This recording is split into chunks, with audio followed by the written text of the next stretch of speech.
আসসালামু আলাইকুম ওরহমতুল্লাহি ওবারাকাত। তাবলিগ তাবলিগে দাওয়াত দেয় আমাদের মুসলিম ভাইয়েরা।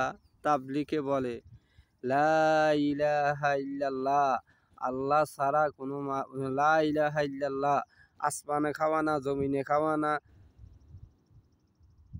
মানুষে খাওয়া না, জিনজাতি খাওয়া না, আল্লাহ খাওয়া। এরকমের বিধান, এরকমের দলিল মক্কার আবু জাইল আবু লাহাবর দিত। তারাও বলতো কেউ খাওয়া না, কেউ চলাফেরা করে না। যখন রসুল সাল্লাল্লাহু আলাইহি সাল্লামকে বলছেন, আপনি তাদেরকে জিজ্ঞাসা করেন কে মেঘমালা পরিণত করে, কে আসমানকে নিয়ন্ত্রণ করে, কে সূর্যকে নিয়ন্ত্রণ করে, কে চন্দ্রকে নিয়ন্ত্রণ করে, কে বৃষ্টি বর্ষণ করে, কে মৃত জমিনকে জীবিত করে, কে মৃত জমিনকে ফসল উৎপাদন করার জন্য যোগ্যতা দান করেন কে? তারা বলছেন লা ইয়াকুলুন আল্লাহ খলাকাহুন্নাল আজিজুল হাকিম, মহাজ্ঞানী মহাবিজ্ঞানী আল্লাহ সুবহানাহু ওয়া তাআলা। তারা এত বিশ্বাস করার পরও যদি তারা কাফির হয়ে থাকে, তাহলে আমি আপনি কোন জায়গাতে আছি চিন্তা করেন। আমি আপনি মুসলিম হিসাবে স্বীকৃতি দিচ্ছি মুখে, কিন্তু আসলে বাস্তবে কি মুসলিম? লা ইলাহা ইল্লাল্লাহ অর্থ যে বুঝে সেই আল্লাহর দ্বীনকে পরিপূর্ণভাবে ধরে, যে বুঝে না সে ধরে না, সে ঠাট্টা মশকরার রূপে বিবৃতি করে। লা ইলাহা আলিয়াউমা আকমালতু লাকুম দীনাকুম, ফরিয়াইছি যে পরিপূর্ণভাবে আল্লাহ বিধান দিয়েছেন, এই বিধানে কোনো ঘাটতি নাই। তো সেই বিধানের মধ্যে কোত্থেকে আইলো মিলাদ, কোত্থেকে আইলো মাজার, কোত্থেকে আইলো ফির খানকা, কোত্থেকে এসেছে এই সমস্ত কিছু যাচাই বাছাই করতে হইবে। একজন হিন্দু, সে হিন্দু ধর্মে জন্ম নিছে, সেই কারণে সে হিন্দু।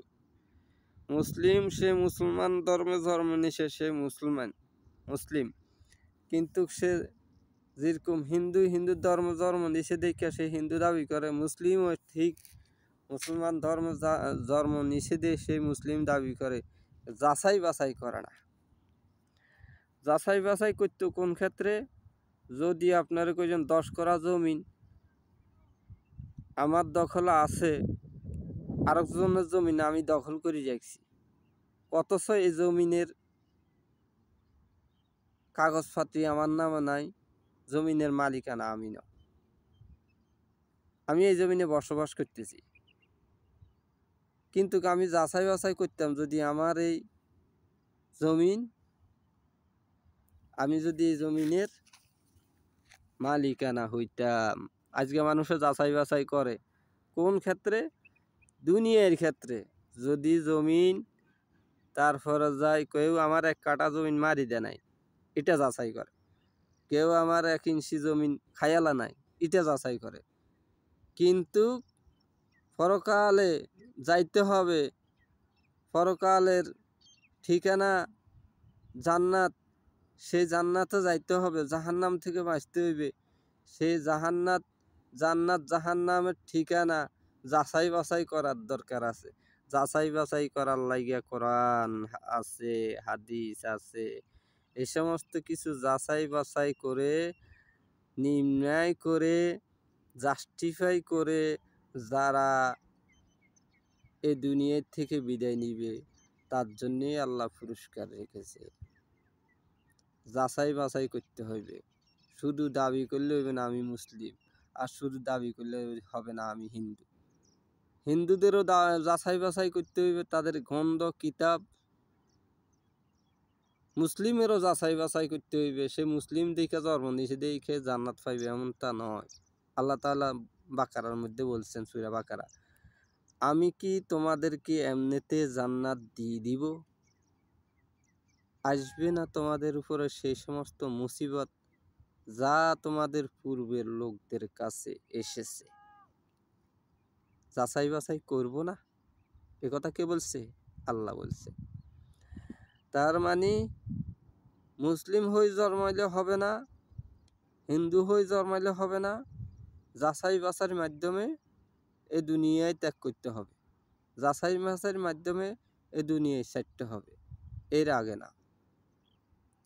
সাদাকাল্লাহ আল আজিম। যতটুকু পারছি ভুল ত্রুটি না নিয়ে, ভুল ত্রুটি হয়ে গেলে আপনারা আমাকে কমেন্ট করে জানাবেন কোনায় কোন ভুল ত্রুটি আছে, এটা আমাকে সংশোধন করে দিবেন, আমি মেনে নিব। ওকে, আসসালামু আলাইকুম।